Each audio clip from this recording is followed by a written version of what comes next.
Hello, everyone, and welcome to today's webinar, Coaching the Coaches, How Districts Can Support Teacher Leaders. My name is Madeline Will, and I'm the Assistant Editor for Education Week Teacher. Underwriting for the content of today's webinar has been provided by the Joyce Foundation. Today's webinar has been sponsored by Walden University. Instructional coaches can be instrumental in helping teachers improve their practice. But who is coaching the coaches? It takes a whole new skill set for coaches to work with adult learners. In today's webinar, we're going to discuss how districts can support instructional coaches to improve instruction. I'd like to introduce our guest today. We have Lynn Koepp, who's the Senior Vice President of Strategic Partnerships for the New Teacher Center, which works with districts to provide professional development for coaches. And Kendra Hanslick is an instructional coach at Prairie Hill Elementary School in Cedar Rapids, Iowa. We'll be hearing from them shortly, but now's a good time to review some of the technical aspects of today's presentation. Please check the audio setting on your computer, as well as your speaker volume settings if you are having any audio trouble. If you're still having issues, please see our detailed audio troubleshooting file available on the resource list under the Q&A window. There are also some icons that open some additional feature panels in our webinar console. You can read about today's speakers in the speaker bio window, click the resource list to download a copy of today's slides, and follow the conversation about today's webinar on Twitter using the hashtag EWWebinar. To submit a question for our speakers, type it in the Q&A box. Finally, an on-demand archive of today's presentation will be available online in the next 24 hours. Both the archive and a free-to-download version of the PowerPoint slides will be accessible through edweek.org. Now, I'd like to hand the presentation over to Lynn Koepp. Thank you. My name is Lynn Koepp, as was mentioned, and I'm with New Teacher Center, and we're very excited to have this opportunity to speak with all of you today. Before we begin, we first like to know a little bit about who's joining us on this webinar today. So if you just take a minute to click on your primary role. Are you an instructional coach, maybe a coaching program leader, maybe you're a lead coach or a principal, a district administrator, or other? You just take a few seconds to click on your role so we can get an idea of who's joining us today for this webinar.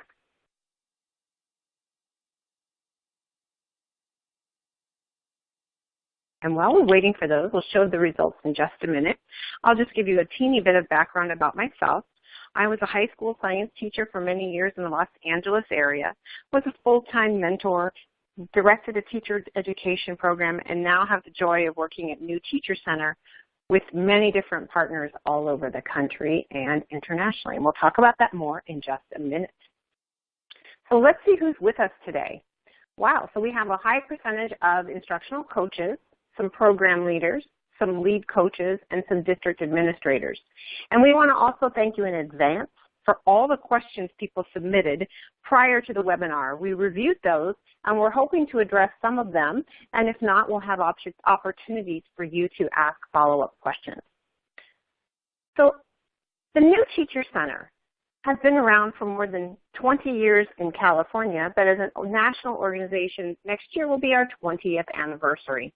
And our vision is one day there will be an excellent teacher in every classroom that would ensure that all students have the opportunity to succeed. And sadly, we know that this is not the case across America, and that quality teachers are distributed somewhat inequitably. Oftentimes, those students with the greatest needs have the least amount of access to a high-quality teacher. And while our name is New Teacher Center, we actually have been working for so many years to help develop mentors and coaches to give authentic feedback. We do a lot of work with partners on both new teacher coaching and instructional coaching. And so just a teeny bit more about New Teacher Center. We're a national nonprofit, and we also work with the Ministry of Education throughout the country of Singapore, but we currently work in these states. And last year alone, we worked with more than 7,500 mentors and coaches who supported more than 40,000 teachers who impacted the education of 3.4 million students. And this is last year. We really, again, have our goal of working with every teacher to make sure that they are as effective as possible. And so how do we do that? We have a theory of change that we believe that all well-educated students need to both have academic knowledge, be able to have the social, emotional, and health skills, and be ready for community engagement. So if that's our outcome, how do we get there? As we said before, all students deserve an effective teacher each year who can help them reach their full potential. But we know that effective teachers are developed. They are not born. And they need to be developed throughout their career. And so it is essential to have increased teacher effectiveness that every educator has access to quality instructional leaders. And so our organization promotes, develops, and supports the instructional leaders at all levels of the system, from those that support new teachers to those that support experienced teachers and instructional coaches who may play both roles, as well as school leaders. So how can they become an effective leader? Now, in the questions, people ask a lot of things about impact. And how do you know coaching is working? And how are you thinking about the impact of coaching on a variety of different factors? For just a minute, I'm going to share some research that has been conducted on new teacher mentoring programs. And I'm going to ask you to think about, and we are thinking about, and we'll talk about how this research impacts and informs the entire field of coaching and teacher development. So we have been conducting a long-term study on the impact of new teacher induction on student achievement, teacher practice, and teacher retention. And our final results will come out in June. These are the preliminary results from last year, but as you can see, we actually have significant impact on students' learning in the first year of 3 to 5 months and the second year of 3 to 5 months. These are teachers who are compared to the status quo. The purple and the darker blue line are support that they would have already been receiving in their district and in their program. And this is a large-scale study, and if you want to know more about it, we have more information on our website. But what did we learn? What did it take to achieve these results? This is something we're hoping that can help inform your program. We found that time spent with teachers mattered, but not just time in terms of minutes, it's the activities that the mentors were doing with the teachers. And this is important for you to think about in your coaching. What are the high leverage instructional practices that you may be talking with your teachers about?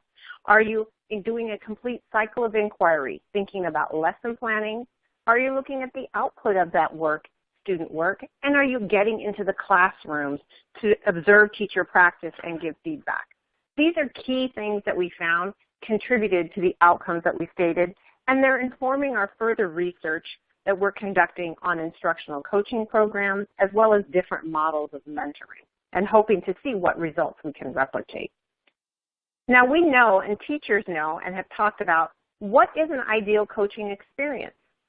Gates did a report in 2015 called Teachers Know Best, and teachers said coaching can be impactful under the following conditions.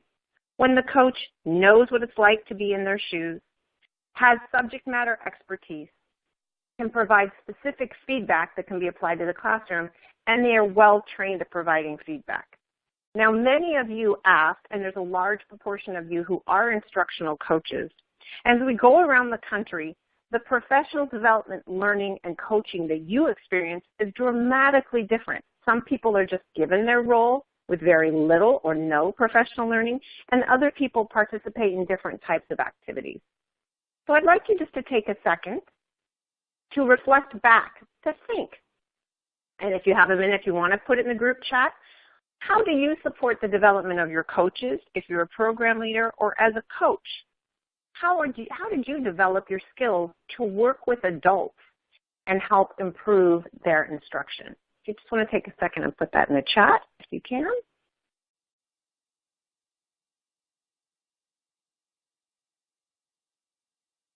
And now we're going to talk about these things and think about some ideas about how are some structures. And we know that if we want to develop coaches, that all learning activities for adults are not equal. For example, the effectiveness, which is the scale on the left, the effectiveness of translating reading into impact on practice is smaller. Watching someone do something, collaborating and doing it, as well as receiving feedback on those activities is the way to actually have the highest level of impact. So this is something that's important. This research foundation lays the foundation for how we think about developing instructional coaching programs. and I'm seeing all the different things. Some people are saying they've had no support. Some people are having a bunch. So what I want you to do is I'm going to talk about this, is I want us to just take a pause and think that continuation and continuous improvement is better than delayed perfection. So if we wait and think we're never going to start anything until it's perfect, we're not really going to get anywhere. And I saw a question around, do coaches evaluate teachers? This varies from district to district to district regarding the role of a coach. We're going to focus today on talking about how those coaches can develop the skills and strategies to improve instructional practice and not really focus on the evaluation impact at this time. So here is a theory of action and a program. At New Teacher Center, when we work with partners, we really think about how instructional coaching should be part of a systemic approach to teacher development and educator development. And that if you want to have the impact of the things on the right, teacher effectiveness, retention, teacher leadership, and student learning, you need to pay attention to both the conditions for success on the left. Do you carefully select your coaches? Did your site leaders know what's going on? Are you working together? And then there are 4 pieces of the puzzle in the middle that all need to be paid attention to in terms of developing an effective program. Are you providing initial and ongoing development for your coaches? And Kendra will talk about that in a minute. Are you working with your site leaders to think about building their capacity to leverage their instructional leaders in the building and be aligned? Are you developing the program leaders of instructional coaches? Are they receiving skills to learn how to coach other coaches and develop them? And are the teachers themselves engaged in communities of practice? These are often facilitated by instructional coaches, and they need skills to do that. Around the outside, you want to be collecting data and look at how is this system that we're doing impacting student learning and teacher learning. And just to double click for a minute on, since we have so many coaches, around the coach professional development. One of the things that's important is it needs to be sustained and engaged over time. So when we think about coach professional learning, there are 3 elements. One is formal professional development. In our work, we have a 2-year series that is deeply embedded with formative assessment to have coaches have those tools to develop their skills and work well with teachers and do in all different types of areas. The second piece is an ongoing community of practice. After you've finished your formal professional development, you need to go ahead and think about how do we support those coaches over time. And then the program leaders need to provide coaching and feedback. We also have an entire coach formative assessment system that includes goal setting, standards, and formative assessment tools. Then comes the question of what do you coach and how do you coach and what is the coaching model? Our coaching model, if you would call it, is engaging in cycles of inquiry, but that are always calling to mind the connection between rigorous academic instruction, the needs of the learners, and the social, emotional learning needs and the environment in the classroom. Those things cannot be separated. So when you talk about a plan, when you engage in your plan, teach, reflect cycle, you're continuously looking at those pieces of the puzzle to make sure that you are having the greatest impact on teacher learning. How often the coaches coach ranges. I know some of you have very large caseloads, but again, what you can think about is the more time you're able to support and go through a cycle of inquiry with the teacher, the greater impact you will have on their practice. So I'd just like to thank you. I have a very brief amount of time to speak with you today about many years of work and insights and details, and we'd love to continue the conversation with you. And Maddie is going to talk for just a minute, and then you'll hear from my colleague, Kendra. So Maddie, I'll turn it over to you. Thank you, Lynn. Before moving on to Kendra, we've got a quick message from our sponsor, Walden University. Good afternoon. My name is Jean Hunter, and I'm proud to represent Walden University and the Richard Riley College of Education and Leadership. Home to 155,000 plus students and alumni from more than 175 colleges, Walden students thrive in an online academic environment that focuses on coursework that aligns with career growth and educational effectiveness. with accredited and in some cases licensure programs for educators, attention to building upon its B Corp status and passion and mission for leading and mentoring through the lens of positive social change, Walden's attention to accreditation has led thousands of educators and more than 100 state teachers of the year to join a university committed to the education of teachers, teacher leaders, and future administrators. On this slide, you'll see that the Higher Learning Commission since 1990 has accredited Walden and its programs. Here are some of the additional accreditations that Walden holds. Currently in the College of Education, NK accreditation is the standard that we hold ourselves accountable to. And now I'm going to pass this along to our next presenter. Okay, great. Now I'd like to hand the presentation over to Kendra Hanslick. Hi, it's nice to get to meet with all of you today. What I want to do for today is just kind of take you through my story as a coach in the hope that it will help to answer some of the questions that we all continue to have about how it is that we can best support coaches. So I'll go ahead and start with my story. My story is somewhat unique, at least in the state of Iowa. I can't speak for other places in that my first year of coaching was actually in 2003.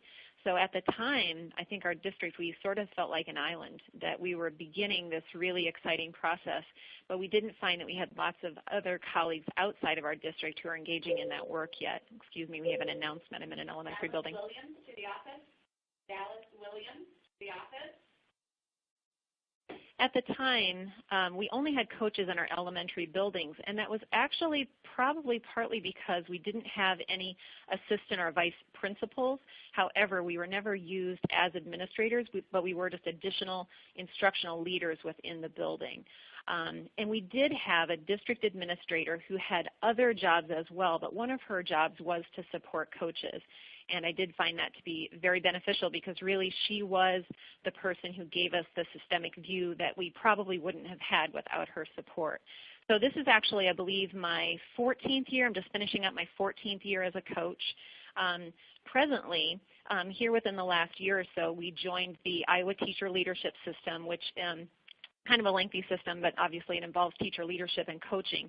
And because of that, with so many people engaging in that work at the state level, we now have a huge influx of coaches, which has been exciting for me because I have so many more people that I can do this work with. And also presently, along with having district administrators, we also have curriculum leads that work at the district level. They would be more considered district coaches, whereas I'm a building coach. We have building facilitators who help with the functioning of the school, and they also support some of our students who may have greater social, emotional, or behavioral challenges. Now our coaches, rather than just being at the elementary level, are K-12. And like I mentioned before, we do continue to have that district administrator as a support as well. So it's changed greatly in the 14 years that I've been doing this work. And all along I have found different ways to be supported, but it certainly is much more intentional now than it has been in the past. So I want to kind of walk you through what our developmental journey has been. In those early years, really, my main support would have been, at the time, we had 7 other coaches back in the beginning, and we tried to meet, I would say, twice a month. We were able to carve out some time where we could all meet and try to learn from one another. We've also had very supportive principals along the way, which is just crucial to having a really strong coaching system within a district. We also did so much learning from books. As I was looking through the group chat, I saw some of you were mentioning people like Jim Knight and more recently Diane Sweeney. Those were the people that really were our mentors in those early years when we didn't have as much of a formal system of support. We also, having that advocate with a system perspective, having a district administrator who really found the work of coaches valuable and also could give us that perspective of what our goals were as an entire system was really valuable. And I think the main thing that I would say in those early years was that I think we got started on the right foot by making sure that our focus really was on building relationships with teachers, figuring out how it is that we could work alongside them in order to improve student achievement. So you'll see there on my slide that at the present time, all of those things still exist. But on top of that, I think that I could say that there have been three main shifts in these later years that have really helped to push our coaching practice forward, which as we know pushes teacher practice forward and ultimately affects student achievement. And that would be systems and structures, that intentional connected learning, and then also a deliberate focus on both culture and mindset within our district. The other thing that we always try to keep in mind is that our goal is to build teacher capacity to increase student learning. So as long as we keep that in the forefront, I think we're usually headed in the right direction. So I'll take a look at that first systemic shift that we had as a district, and that would be the idea of having really specific systems and structures in place. And the graphic that I have showing for you is just a small snippet of my district's action plan. We have an action plan that actually takes us out to 2024. And within that, we have 4 focus areas that remain stable. Then each year, how it is that we want to work toward those goals, what that success criteria might actually look like, is a little bit more specific. So having that district vision has been a really important systemic and also structural context for the work that we do. And I think I could break that down into 3 different systems that all work together. And one of those is having some data systems. And I would say probably one of the things that has been most beneficial there, and I'm sure that this is true for many of you as well, is that we've worked hard in the last several years to make sure that we are very carefully doing some curriculum mapping that helps us to make sure that we have that guaranteed and viable curriculum for our students. And our coaches have been able to do a lot of work with our teachers in that area to make sure that as a part of that curriculum mapping, we're thinking about different instruction and assessment that we're able to provide for our students that helps us to really measure the effectiveness of the work that we're doing. Along with that, having all of that assessment data and really being able to take the time to analyze that work with teachers is helping us to drive our practice forward as well. That really has led to a lot of coaching opportunities for us. I would also say that we have collaboration systems that have really helped to push our practice forward. And this kind of addresses one of the questions that I saw that came up again and again when you guys were asking questions beforehand, and that is, how is it that you work with a number of teachers that you might have in your building or in your district? And those collaboration systems have really had an impact on our coaching. One of those is that, like many of your districts as well, we have been working in professional learning communities. And one of the things that we have found is that that has also had a shift in the way that we coach. I still have several coaching cycles that are with individual teachers because they have presented a need that they have or something that they would like to work on. But one thing that has really changed is that quite often I'm working with entire PLC teams on a common goal, which often comes from the fact that they are mapping their curriculum much more closely, looking at student data together, thinking of their kids as our kids. So those collaboration systems have also been helpful. Something else I should mention in terms of collaboration would be that we collaborate very closely with our principals. Our principals, they are always proponents of the work. They have an understanding of the ways in which coaches can be supportive of teachers and ultimately of students. And so they really are our biggest fans in a lot of ways. And so being able to collaborate with the principal on the goals that we have for our building, for our district, and then help teachers to reach those goals has been really beneficial as well. Finally, thinking about some support systems, as I mentioned in the beginning, we all did a lot of reading, those of us who were coaching. We tried to meet a couple of times a month if we could, and I would say that we're just much more systemic about that now. Probably still about twice a month, we're able to meet in our district as a K-12 coaching team with at least one district administrator present to help us to lead that meeting. In that meeting, there are occasions when we may have some business items related to coaching that we want to address, but for the most part, that's a chance for us to do some learning together and to really push our practice forward. We also have some time, since we're a part of that Iowa Teacher Leadership System, there are other teacher leadership positions beyond the coaches, but we all work together very closely. So we try to meet at least a few times a year as an entire teacher leadership group here in our district to make sure that we're aligned in the work that we're doing with teachers as well. And then we also have some time with the coordinator of our teacher leadership system. She meets with coaches monthly. She also meets with the principal as well to make sure that we are keeping that consistency within our system. So moving on to that idea of intentional learning, just to make a connection to what Lynn had said before, I will say that my district has been a part of the work with the New Teacher Center, which has been really, really valuable. And one of the things that she mentioned was in the I3 study, one of the pieces that was really important in terms of changing teacher practice was that intensive instructionally focused work. And I would say that that has been really critical in the move forward of the coaching that we've done in my district. And I think it's important to keep in mind that there really are at least two prongs, if not more, to that work. One of the major pieces of learning that we continue to work on is all about coaching. So the example might be how it is different to teach adults than it is to teach children. We are just learning how to coach or how to build a toolkit so that when we're meeting with teachers that we have lots of different skills that are available to them as well. We've also thought about what are the various roles of coaches and really tried to lay those out and think about what that might look like. We think a lot about confidentiality and that respectful collaboration that we want to have with teachers, and of course how it is that we could be providing effective professional learning, whether that be to a large group, to just a PLC team, or even some of those times when we might be more instructive with a teacher. How is it that we're providing that professional learning for a teacher? So while we have lots of learning about how to coach per se, we also want to make sure that we continue to build our own skill set as a teacher.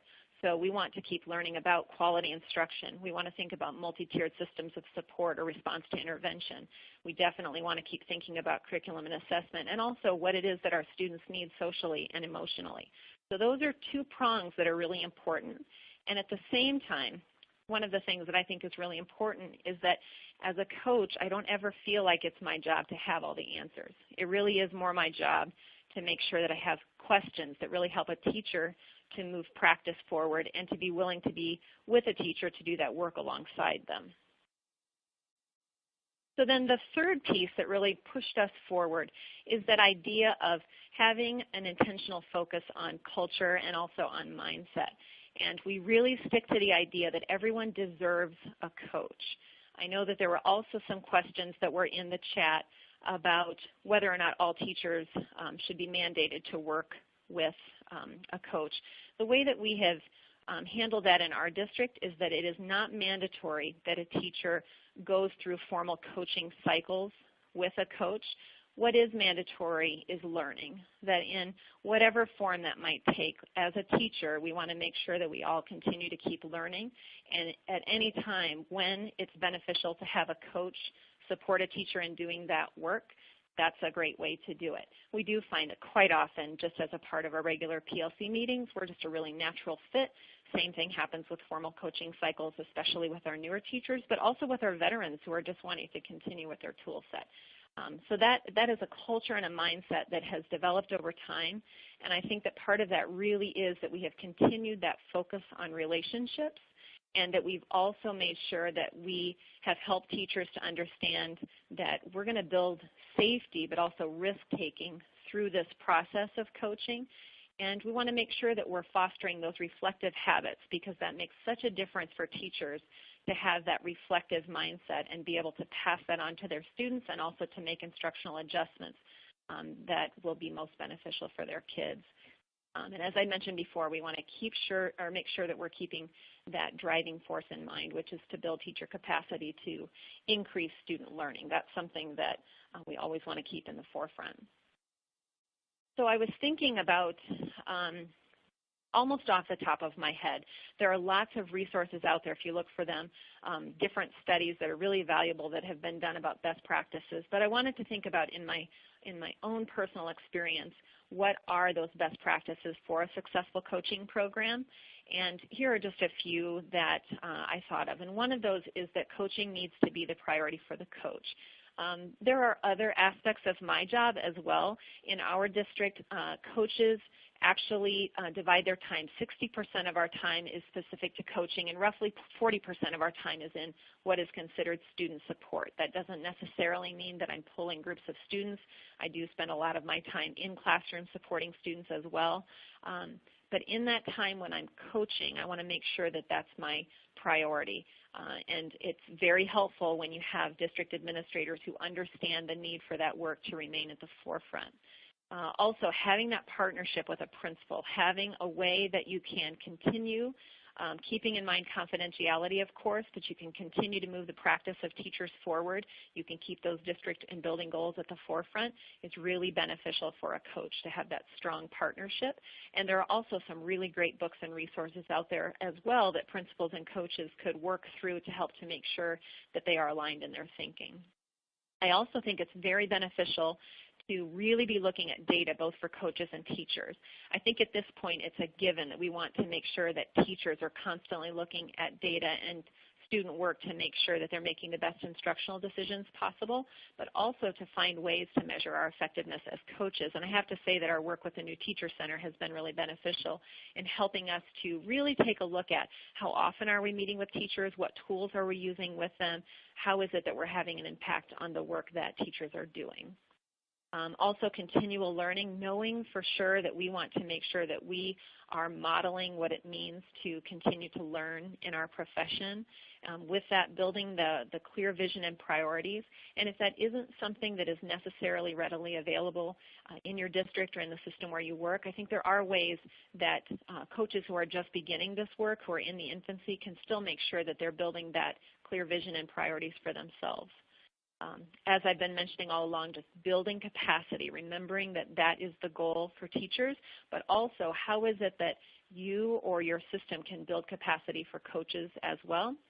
I would also say that whether you are in a system that already really has a strong structure for coaches or not, continue to find ways, such as webinars like this, to create a system of support for yourself. And that goes into my last one, which is to seek what you need. We're at a really exciting place for coaching where it's something that's happening more and more. There are some really, really incredible coaches out there that we can all learn from. So make sure that you're seeking those out so that we can keep learning as coaches as well. So I thank you for my time. You are welcome to email me if you have any questions. I'm also on Twitter. It is khanslick. And any other way that you can get a hold of me, I'm more than happy because it'll just help me to grow too. Thanks. Okay, Kendra, thank you so much. So as a reminder, if you want to ask a question, please type it in the Q&A box.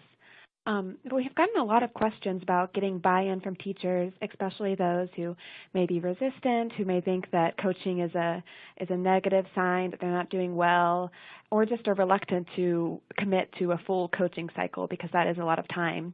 Kendra, do you want to share how you've kind of navigated that and how you've developed those relationships with teachers? Yeah, you know, it really does depend on the situation, but I'll try to think of a few. One of the things is that I guess it's been through a lot of trial and error, and one of those is that I've gone so far as to say at the beginning of the year and then maybe again at the middle of the year to actually invite teachers into a formal coaching cycle, and there were a few teachers where that was just the way they thought. That was really beneficial. But then there were others where it really did feel like too much of a commitment. They weren't sure if that was the right amount of time. The idea of, I got feedback from one teacher, the idea of formal was really kind of scary. That didn't sound like something that they wanted to engage in. So I have left that as an option for people. To engage in that formal coaching cycle. But a lot of times, especially if it's a teacher where I notice that maybe he or she is asking a lot of questions of me, rather than making this feel like such a big deal, should we engage in a formal coaching cycle? Instead, I want to say, how about if we sit down and work together and we can just kind of see how this goes? I really feel like that's been beneficial. And I also feel like the work that I've been able to do with PLC groups rather than individuals has also been beneficial. All of our teams in their PLCs have a SMART goal that they're working on, and all of us continue to find things that we'd love to improve. So I just really try to listen for those openings where I think that I could be of benefit to a team. And if I listen for those enrollment opportunities, and if I'm brave enough to make sure I put myself out there to ask if there's a way that I could be of support, that tends to get things started. And usually that's what gets the ball rolling for whole schools, is that if you've got one or two teachers who've had a really valuable experience working with a coach, they will tell other people about that. So just keep building those relationships, and I think it'll happen. Okay. So we've gotten some questions about what is the most effective practice. Is it having a coach be at the district level, maybe who is content-based or a specialist in a certain subject, or should it be a school-based instructional coach who works with multiple content areas? Kendra or Lynn, would one of you like to speak about what way might be most effective?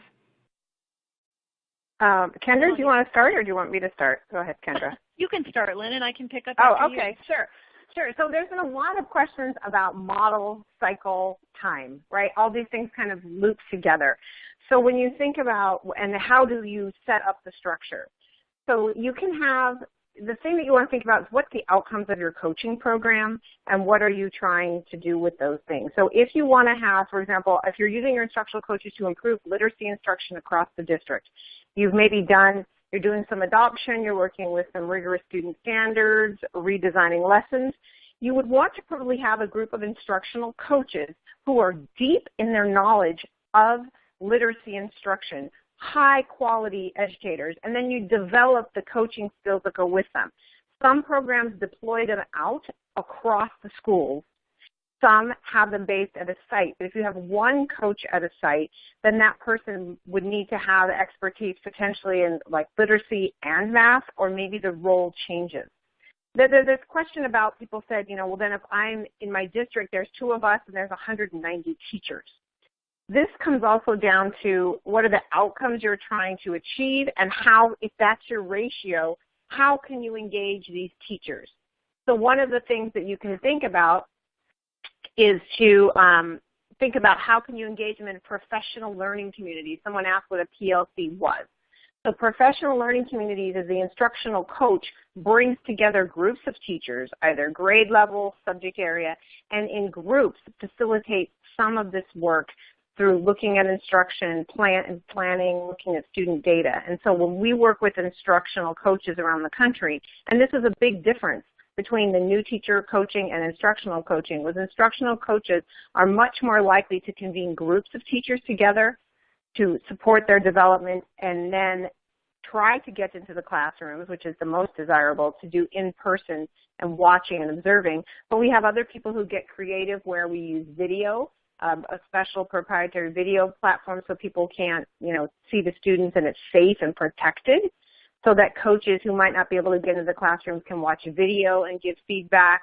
There's lots of different opportunities and using technology to make this happen. So it's kind of up to the outcome. A site-based coach typically would coach more than one thing unless you switch the coach out. A district or a math coach or a literacy coach would tend to be specialized and deep in one specific content area. And Kendra, do you want to add? Sure, I can add that I'm a building-based coach, and so my expertise, so to speak, would be considered more general. And it's just been within the last couple of years where our district joined the Iowa Teacher Leadership System that now we do have content-based coaches that are at the district level. And so that's been really interesting to see for me, the way that I can work with those content specialists to make sure that we're better supporting our teachers.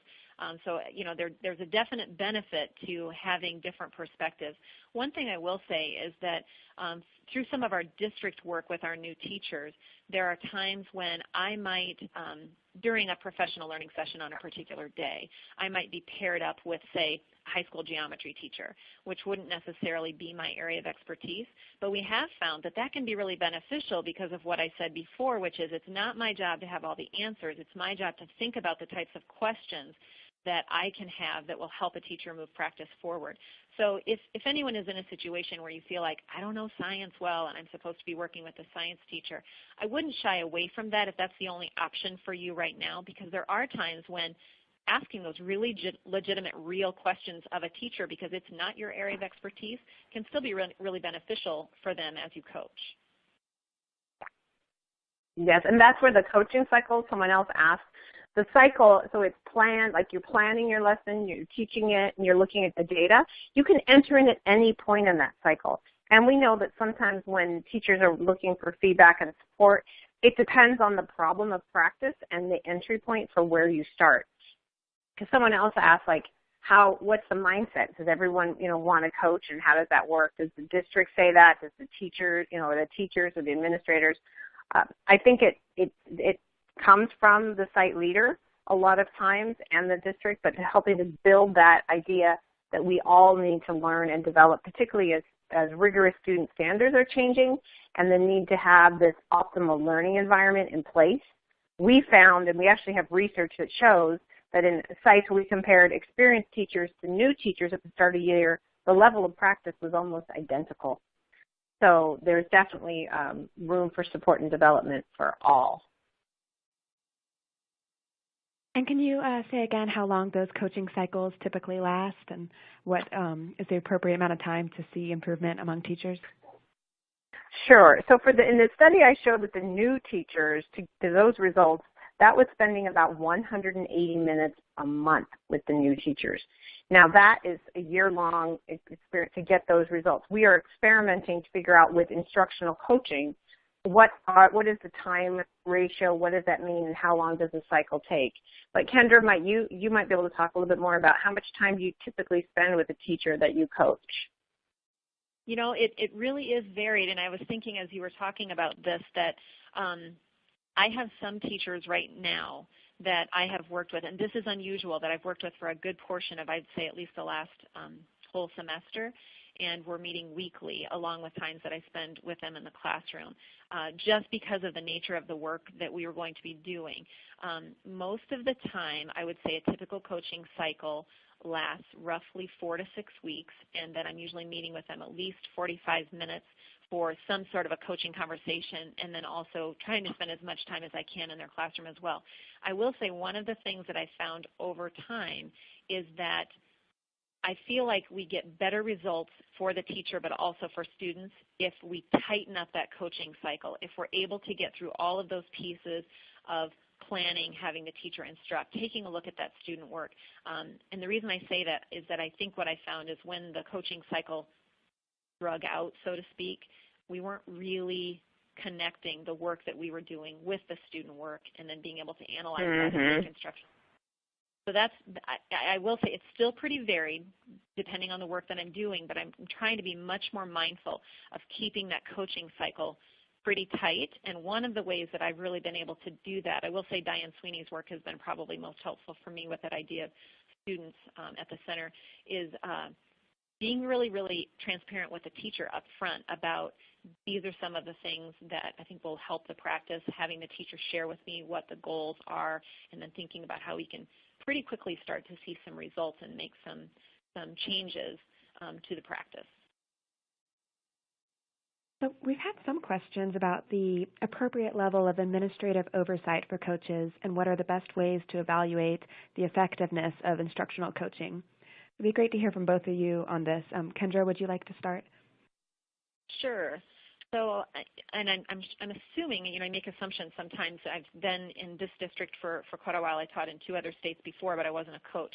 I am considered a teacher. I just have an extended contract. So I am evaluated by my principal in the same way. So for us, it's every 3 years I have a formal evaluation with my principal. Really the only thing that is different are the artifacts that I collect in terms of the observations that he does and so on. He may want to see more related to professional learning, but the structure looks the same. One thing that has changed for me is that with our connection with the Iowa Teacher Leadership System, we are now evaluated yearly. And a lot of that is much more specific to coaching, and it does have a peer component. So here soon I'll be sending out a survey to all of the teachers who are in my building, and it's fairly general about ways in which the coach has been supportive or whether I've been supportive or not, areas of growth and also areas of strength for me. So I'm also getting feedback that my principal then is able to use as he evaluates me yearly as a part of the Iowa Teacher Leadership System.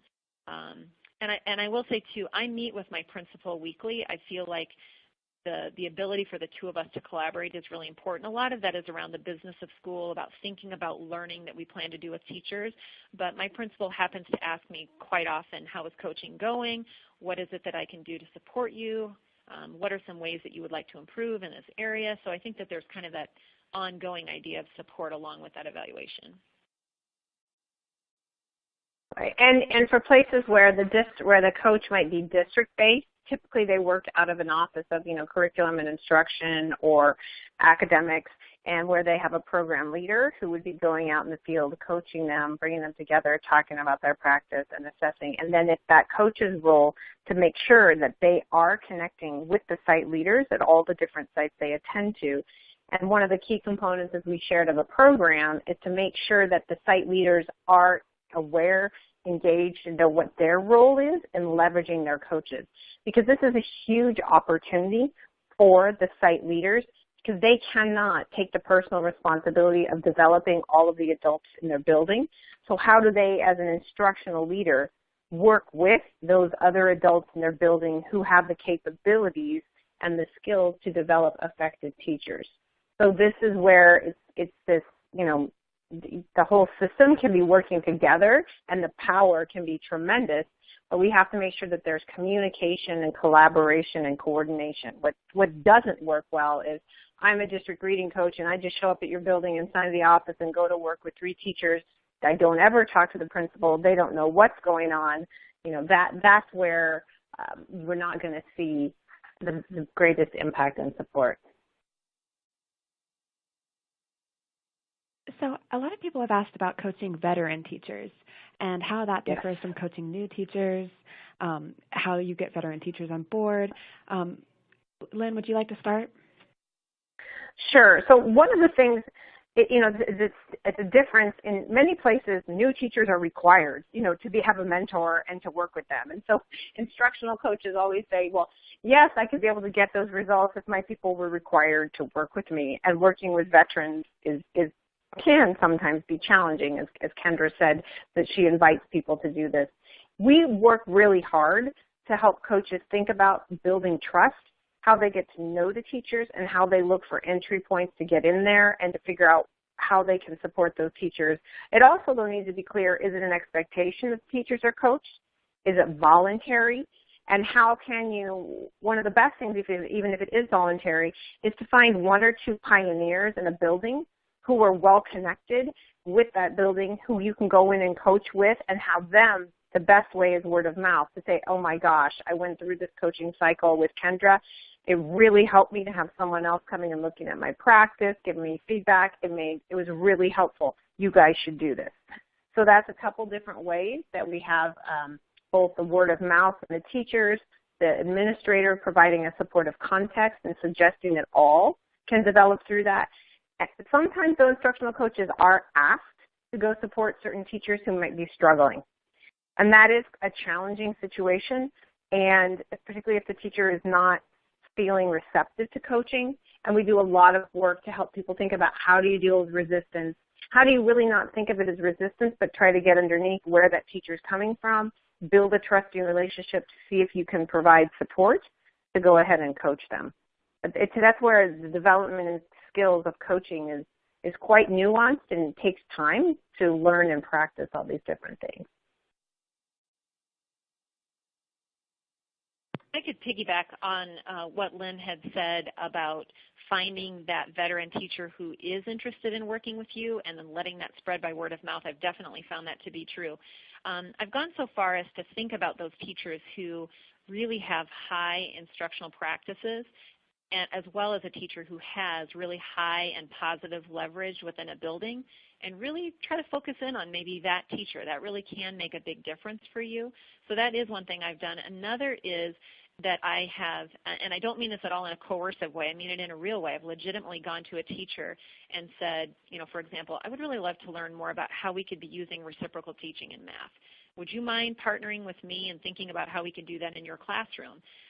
Because they may not really feel like they have a need that they're thinking of right now, but a lot of teachers are more than willing to work with you on something where maybe we could grow the practice of several teachers by sort of piloting it with a veteran teacher. So that's something else that I've used.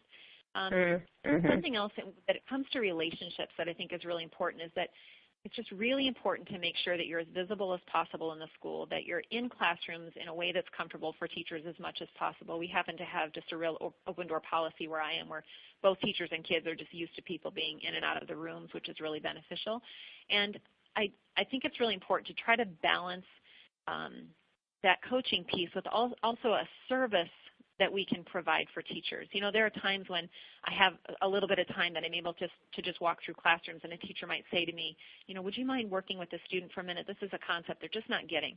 And just by taking a little bit of extra time and showing teachers that I'm willing to get my hands dirty and do that work with them, a lot of times that's what really builds relationships with those veteran teachers where they might be more interested in working with you. So just continue to look for those really sincere ways to build those relationships, to be a part of the everyday work of teachers that we all know is so difficult, and a lot of times that'll open up those doors.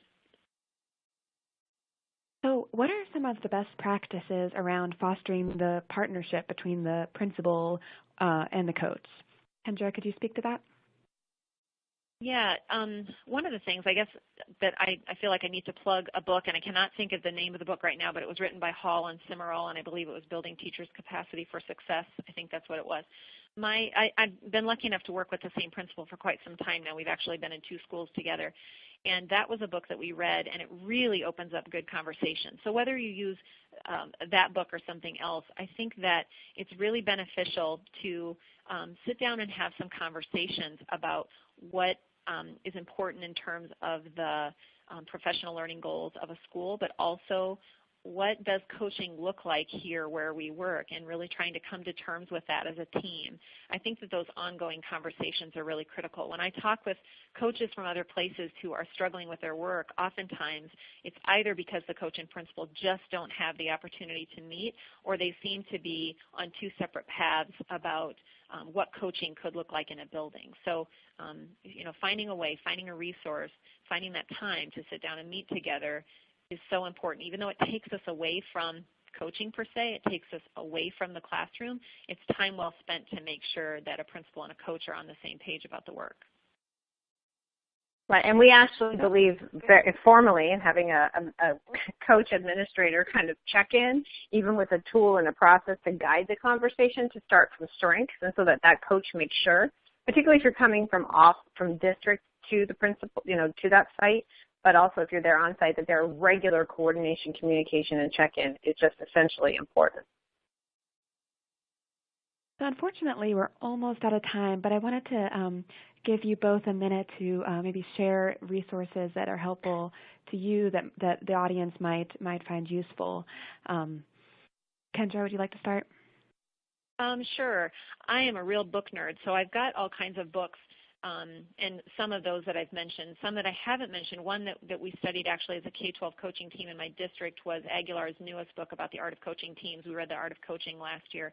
Those have been really beneficial. I have to say that there's just so much that's online now. You know, you can just about Google about anything you're interested in and start to get a feel for that. I would look at some of the groups on Twitter, such as EduCoach, which I think can be really beneficial and help you to build your network as well. There are also some blogs, for example, Cult of Pedagogy, Jennifer Gonzalez's blog, I believe it is. She also has a podcast that goes with that. And most importantly, I would just continue to seek out other coaches, find them, connect with them, and to me that's the best resource is to be able to connect with other coaches. And I have to say that the New Teacher Center has been wonderful to work with for any districts that are interested in doing that. I think that has really moved our practice forward. Well, thank you. And I think that there's a few different things that we would recommend.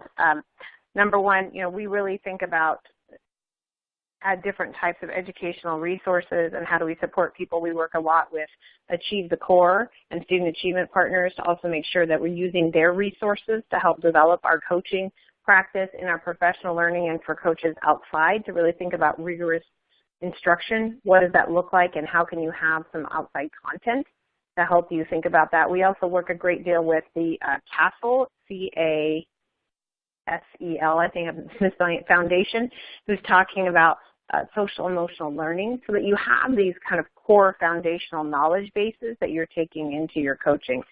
The New Teacher Center has resources available on our site. We have webinars, we have articles, we have all different types of things and resources, and we're happy to talk to people about where they are, what they're doing. We also host a conference in February every year. This will be our 20th anniversary, and the title says it's a symposium on induction, but it actually crosses over with induction and instructional coaching, and that's the specific focus of this conference. So that's another opportunity for learning, where you might consider, as well as learning forward. We attend their conference and talk to them. But there's so much you can do with instructional coaching, and we're just really pleased that people are focusing and trying to pay attention to the specific skills and development and opportunity. So someone asked about how do you fund it.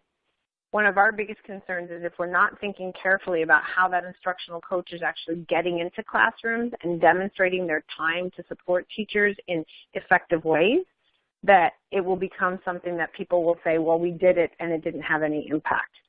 So many people fund it using professional development dollars out of Title I and Title II for teacher effectiveness, because it actually has a significant, as we saw in the learning activities, coaching teachers, when done well, can have a significant impact on them being able to implement the instructional practices you're trying to do through professional development. So maybe rather than bringing in a third speaker to talk about how you implement certain reading instruction, maybe you invest in coaches to help go out and make sure that that's actually happening in the classroom. So those are the kinds of decisions people are making.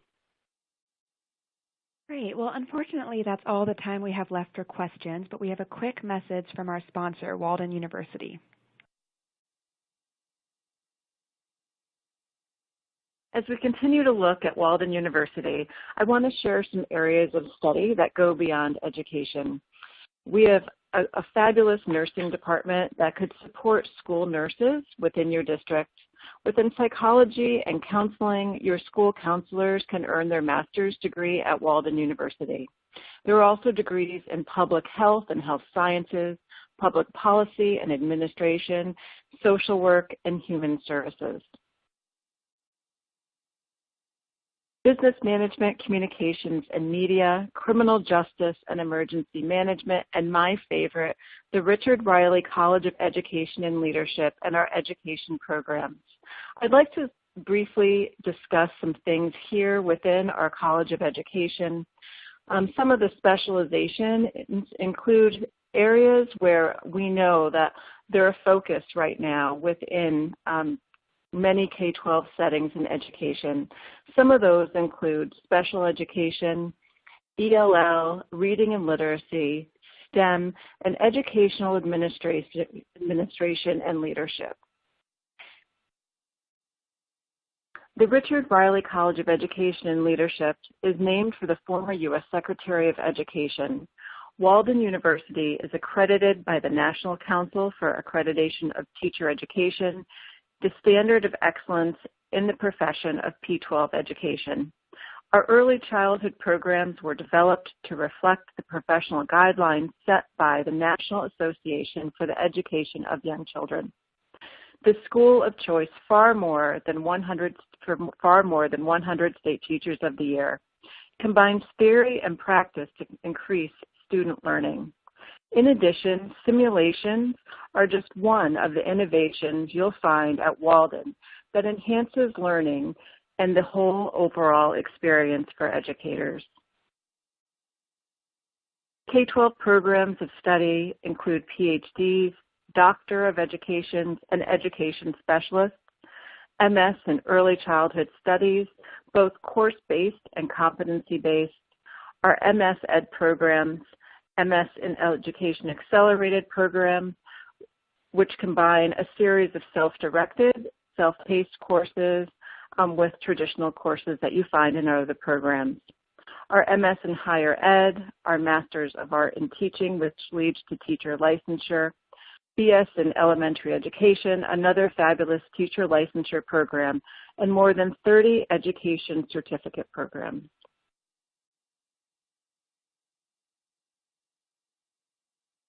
please consider Walden a partner with you to lead and build impactful educators that guide students and yield positive learning outcomes for students.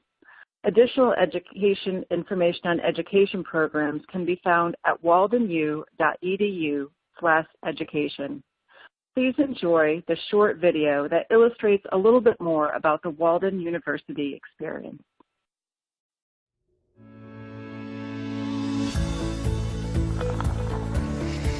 There's something about a Walden student, the constant drive to learn and grow, the reach for something greater, and the dedication to focus at every given opportunity. The truth is, we know that where and how you connect to your classroom changes all the time.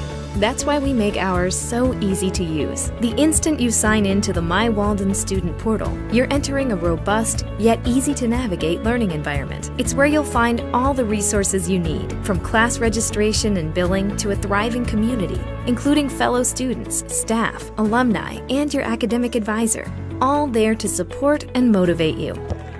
It's easy to post questions and chat with others about topics like career guidance, work-life balance, and course information.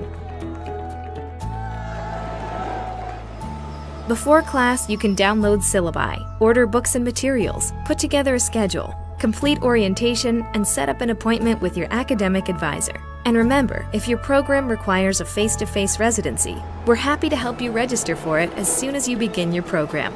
We can also help with any visa-related questions you might have.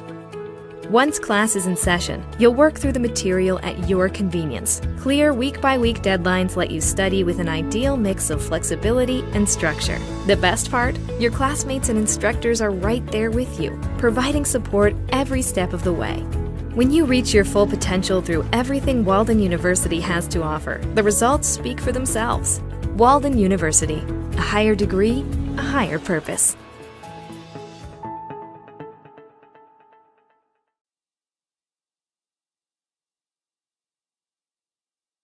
Okay, well, we'd like to remind everyone that if you'd like to watch today's presentation again, an on-demand archive will be made available through edweek.org within the next 24 hours. You can also visit edweek.org to find articles that explore today's topic. Thank you so much, everyone, for attending, and Lynn and Kendra, thank you for being here. Thanks. Thank you for having us.